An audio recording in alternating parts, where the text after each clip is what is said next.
கார்த்திகை மாதத்தின் சிறப்புகள் என்னவென்று உங்களுக்கு தெரியுமா? கார்த்திகை மாதம் ஆன்மீக மாதம் என்பதால் பலரும் இந்த மாதத்தில் விரதம் மேற்கொள்வது வழக்கம். குறிப்பாக ஐயப்ப பக்தர்கள் மாலை அணிந்து மண்டல விரதம் மேற்கொள்வார்கள்.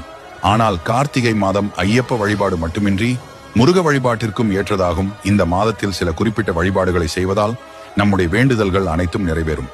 கார்த்திகை மாதம் என்பது ஆன்மீக ரீதியாக மிகவும் முக்கியமான மாதமாக கருதப்படுகிறது. சிவபெருமான் ஜோதி வடிவமாக மகாவிஷ்ணுவிற்கும் பிரம்மாவிற்கு காட்சி அளித்ததும், லிங்க வழிபாடு தோன்றியதும், லிங்கோத்பவர் அவதாரம் நிகழ்ந்ததும் கார்த்திகை மாதத்தில்தான்.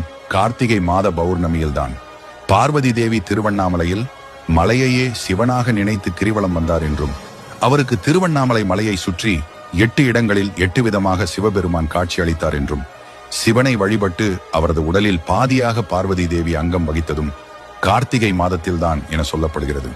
இப்படி பல சிறப்புகளை கொண்ட கார்த்திகை மாதம் சிவபெருமான், சுவாமி ஐயப்பன் மற்றும் முருகப்பெருமானின் வழிபாட்டிற்கு மிகவும் ஏற்றதாகும். திருமண தடை நீங்க குழந்தை வரம் கிடைக்க இம்மாதத்தில் வழிபாடு செய்வது மிக சிறந்தது.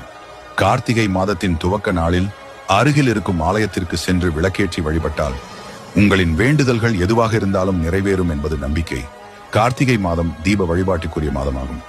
இந்த மாதத்தில் செய்யப்படும் தீப வழிபாடு என்பது பல மடங்கு அதிகமான பலனை தரும் என்பது நம்பிக்கை. கார்த்திகை முதல் நாள் மட்டுமின்றி கார்த்திகை மாதத்தில் வரும் செவ்வாய்க்கிழமை, சஷ்டி திதி, கார்த்திகை நட்சத்திரம் வரும் நாட்களிலும் இந்த விளக்கு வழிபாட்டினை தொடர்ந்து செய்வதால் இறைவனின் அருள் விரைவாக கிடைக்கும்.